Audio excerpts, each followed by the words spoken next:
अब है जब उभयनिष्ठ द्विपदीय व्यंजक विपरीत हो।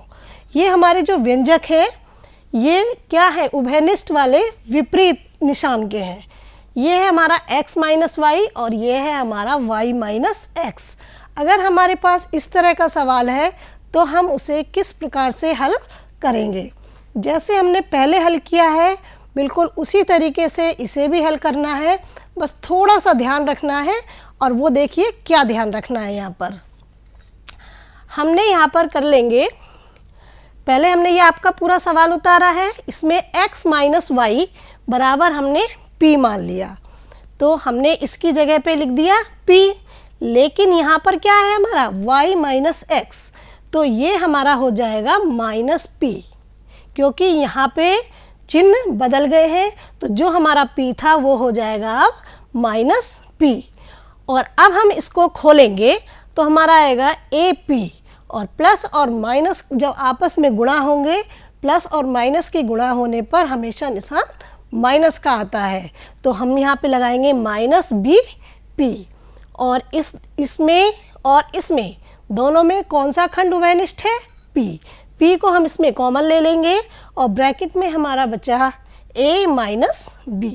यहाँ तक क्लियर हो गया होगा। अब हम क्या करते थे, हर बार जब हम इस तरीके से गुणनखंड कर लेते हैं, लास्ट में हम फिर इसमें अब P का मान रख देंगे, और P का मान हमने कितना माना था, x माइनस वाई, ये वाला P की जगह हमने लिख दिया x माइनस वाई, और दूसरा गुणनखंड हमें प्राप्त हुआ A माइनस बी।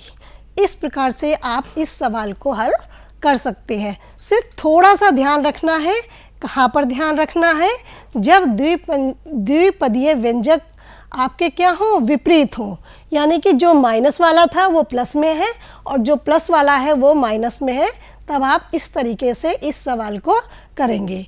ये आपका एक मेथड था। अब हम इसी पर आधारित एक सवाल को भी हल कर देखते हैं। देखिए यहाँ पर हमारा सवाल है 9a minus 3 plus b 3 minus a। निशान यहाँ पर क्या है, a यहाँ पे प्लस में था, यहाँ माइनस में हो गया। हम यहाँ पे क्या करेंगे, इसकी जगह हमने मान लिया ये p है, तो हमने इसकी जगह हमने p लिखा, तो ये हमारा आ गया 9p प्लस b, और यहाँ आ गया ये हमारा माइनस p, क्योंकि यहाँ पर निशान बदले हुए हैं। अब इन दोनों में हमारा क्या कॉमन है, इसमें हमारा p कॉमन है, तो p को हमने बाहर ले लिया और ये हमारा बचा 9 माइनस b। क्लियर हो गया। अब p की जगह क्या करेंगे, p की जगह p हमने किसकी जगह पर माना है, p बराबर हमने माना था a माइनस 3, तो इस p की जगह हम लिख देंगे a माइनस 3, और दूसरा गुणनखंड हमारा हो गया 9 माइनस b।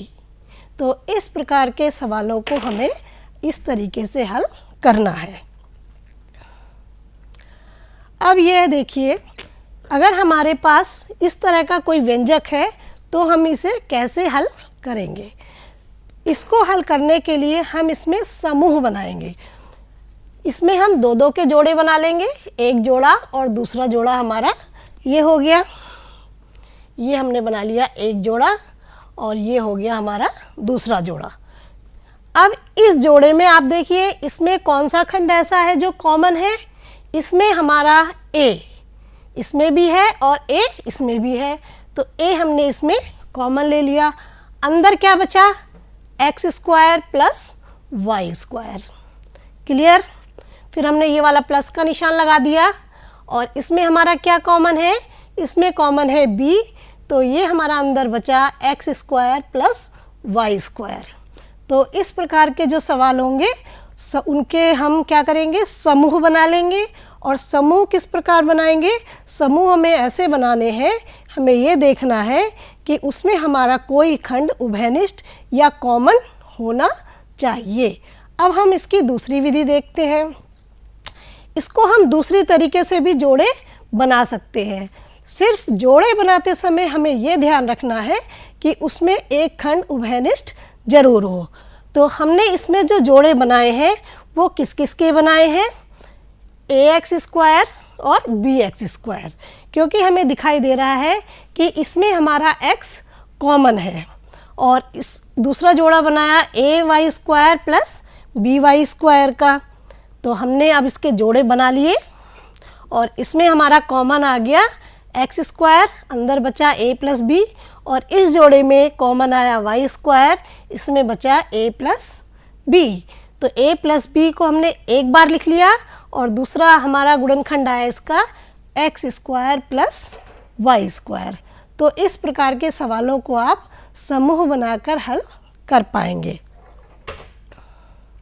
तो निष्कर्ष क्या निकला? चार पदीय व्यंजकों के गुणनखंड करते समय हम उन्हें दो समूहों में इस प्रकार व्यवस्थित करते हैं कि प्रत्येक समूह में एक गुणनखंड उभयनिष्ठ हो।